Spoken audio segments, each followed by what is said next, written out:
শিক্ষার্থীবৃন্দ, তোমরা কেমন আছো? আশা করি ভালো আছো। আমিও ভালো আছি। বৈশ্বিক মহামারী করোনা ভাইরাস সংক্রমণ রোধে মার্চের 17 তারিখ থেকে সকল শিক্ষা প্রতিষ্ঠান বন্ধ রয়েছে। আমরা ছাত্রছাত্রীদের এই যে কোভিড-19-এর কারণে পড়ালেখায় যে ক্ষতি হয়েছে, সেই ক্ষতি পুষিয়ে ওঠার জন্য আমরা অনলাইন ক্লাস শুরু করেছি।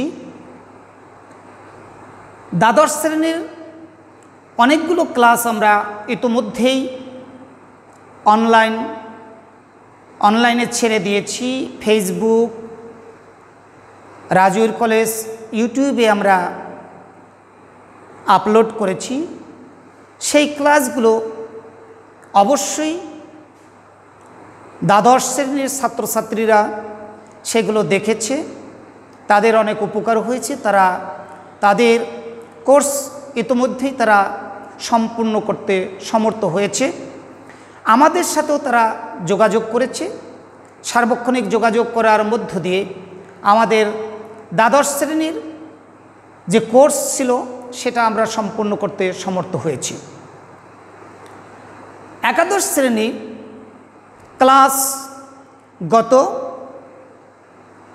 অক্টোবরের 4 তারিখ থেকে গণপ্রজাতন্ত্রী বাংলাদেশ সরকারের মাননীয় শিক্ষামন্ত্রী ডাক্তার দীপু মনি তিনি অনলাইন ক্লাসের শুভ উদ্বোধন করেছেন।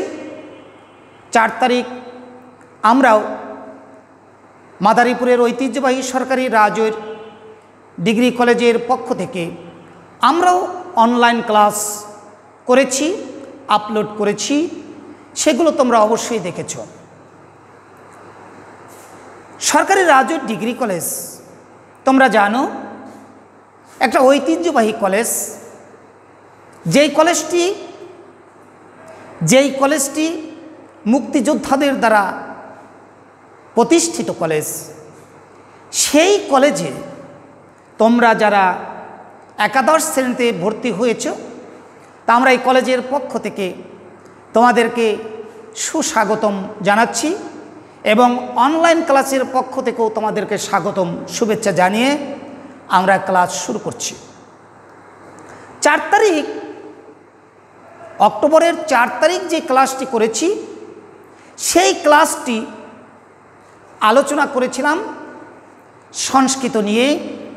একাদশ শ্রেণীর বিভিন্ন বিষয় নিয়ে আমরা কথা বলেছিলাম তোমাদের সাথে। সেই বিষয়গুলো তোমরা অবশ্যই জেনেছ। আমরা সংস্কৃত কি কি বিষয় পড়তে হবে সেই বিষয়গুলো তোমাদের কাছে উপস্থাপন করেছি। সংস্কৃত পড়তে গেলে তোমাদেরকে অবশ্যই মহাভারত, রামায়ণ, বেদ, উপনিষদ, শ্রীমদ্ ভগবদ গীতা থেকে শুরু করে বিভিন্ন বিষয়ের উপরই প্রশ্ন থাকবেই, সেগুলো আলোচনা আমরা করেছি। একাদশ শ্রেণীর প্রথম পত্র যেটা সংস্কৃত, সেই প্রথম পত্র আলোচনা করতে গিয়ে তোমাদেরকে প্রথমে আমাদের বলতে হচ্ছে যে প্রশ্নের মান বন্টন নিয়ে কথা বলতে হচ্ছে। যে আমরা একাদশ শ্রেণীর প্রথম পত্রে গদ্যাংশের 3টি বিষয় নিয়ে তোমাদের সাথে আমরা কথা বলেছিলাম। যে বৃহদারণ্যক উপনিষদ অবলম্বনে মৈত্রেয়ী, যাজ্ঞবল্ক্য সংবাদ, মহাভারত অবলম্বনে ধম্ম শীর্ষানাং চরিতানি, হর্ষ চরিতম অবলম্বনে নিয়তির বিধানম, এই 3টি গদ্যাংশ তোমাদের কাছে আমরা উপস্থাপন করেছিলাম। এই 3টি গদ্যাংশ থেকে তোমার অনুবাদ থাকবে কি থাকবে? ক অথবা খ দুটি থেকে একটি অনুবাদ, গ থেকে ঘ সেখান থেকেও একটি অনুবাদ। সংস্কৃত শ্লোকের এই অনুবাদ তোমাদের করতে হবে বাংলায়। দুটির অনুবাদ থাকবে, সেখানে নম্বর থাকবে 14। এরপরে আসি, কি থাকবে? রচনামূলক প্রশ্ন থাকবে। সে রচনামূলক প্রশ্ন আমরা সেখানে দুটির মধ্যে একটি লিখতে হবে, একটি লিখতে হবে। সেটা নম্বর থাকবে তোমাদের 11। দুটি সংক্ষিপ্ত প্রশ্নের উত্তর দিতে হবে, সেটার উত্তর থাকবে, নম্বর তোমাদের থাকবে কত? 10। এবার আসি পদ্যাংশে। পদ্যাংশে আছে সেখানে কিন্তু বাল্মীকি কবিত্বলাভ, শ্রী শ্রী চণ্ডী অবলম্বনে দেবী স্তুতি, শ্রীমৎ ভগবদ গীতা, এই তিনটি বিষয় থেকে দুইটি অনুবাদ লিখতে হবে, নম্বর থাকবে 10। একটি ব্রড, একটি রচনামূলক প্রশ্নের উত্তর লিখতে হবে, নম্বর থাকবে 10। একটি ব্যাখ্যা লিখতে হবে, নম্বর থাকবে 5। গ্রামার থাকবে, 4টি প্রশ্নের উত্তর দিতে হবে ব্যাকরণে, সেখানে তোমার নম্বর থাকবে 20। পাঠ্যাংশ বহির্ভূত একটি সংস্কৃত অনুচ্ছেদের বাংলায় অনুবাদ অথবা 5টি শ্লোকের অনুবাদ করতে হবে, সেটার নম্বর থাকবে 10। অনুচ্ছেদ, সেখানে সংস্কৃত ভাষায় পাঠ্যপুস্তক বহির্ভূত একটি সংস্কৃত অনুচ্ছেদ লিখতে হবে, সেখানে নম্বর থাকবে 10। এই 100 নম্বরের মধ্যে আমাদের প্রশ্ন থাকবে।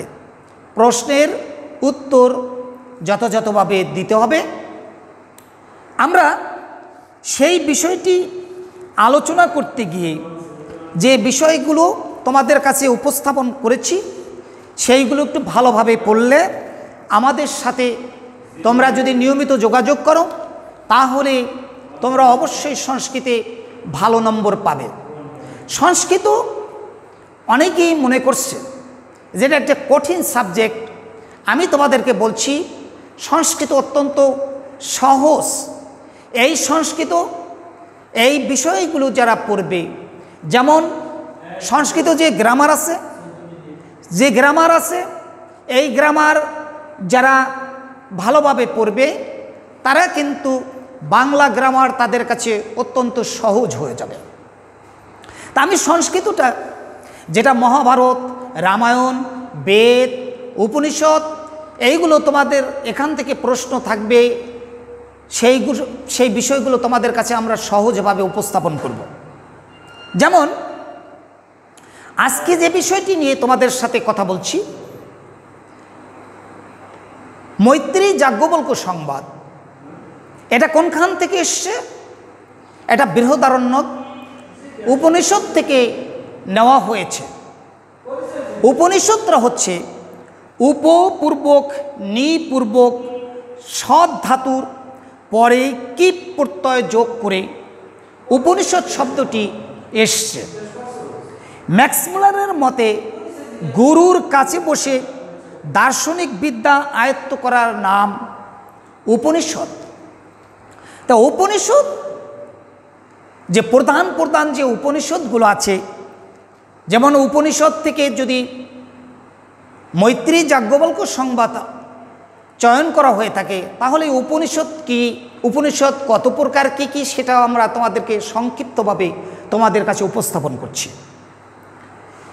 উপনিষদ আমরা প্রধান যে উপনিষদগুলো পেয়েছি সেটার মধ্যে ঈশ উপনিষদ, বৃহদারণ্যক উপনিষদ, কেন উপনিষদ, ছান্দোগ্য উপনিষদ, প্রশ্ন উপনিষদ, মান্ডুক্য উপনিষদ, মুন্ডুক উপনিষদ, তৈত্তরীয় উপনিষদ, কঠ উপনিষদ, শ্বেতাশ্বর উপনিষদ, ঐতরেয় উপনিষদ, কৌশিতকী উপনিষদ, এই প্রধান প্রধান উপনিষদগুলোর মধ্য থেকে বৃহদারণ্যক যে উপনিষদখানা আছে তার মধ্য থেকে মৈত্রী যাজ্ঞবল্ক্য সংবাদ চয়ন করা হয়েছে। তা আমরা ঋষি যাজ্ঞবল্ক্য এবং মৈত্রীর মধ্যে যে কথোপকথন হয়েছিল সেই বিষয়গুলো নিয়ে তোমাদের সাথে কথা বলছি। মৈত্রী সংসার ধর্ম পালনের সঙ্গে সঙ্গে ব্রহ্মবিদ্যারও অনুশীলন করতেন। কাত্যায়নী সাধারণ গৃহিণীর মতো সতী সাধ্বী ছিলেন। কাত্যায়নী ধর্মচর্চায় লিপ্ত ছিলেন না, কেবলমাত্র গার্হস্থ জীবনে নিরত থাকতেন।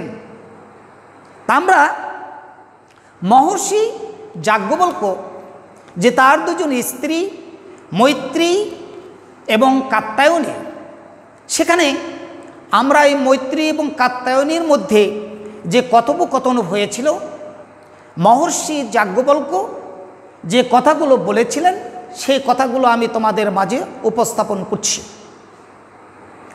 মহর্ষি যাজ্ঞবল্ক্য তিনি মৈত্রীকে উদ্দেশ্য করে বললেন যে আমি এই গার্হস্থ্য ধর্ম ত্যাগ করে অন্য ধর্ম পালন করতে যাচ্ছি। আমার যে বিষয় সম্পদ আছে এই সম্পদ আমি তোমার এবং কাত্যায়নীর মধ্যে ভাগ করে দিতে চাই।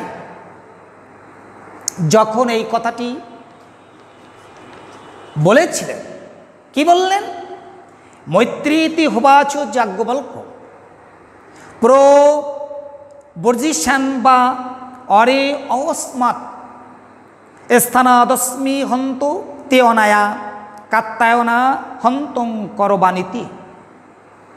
যে কথাটা আমি আগে বললাম, মৈত্রীকে উদ্দেশ্য করে যাজ্ঞবল্ক্য বললেন, আমার এই বিষয় সম্পদ আমি তোমাদের মাঝে ভাগ করে দিতে চাই।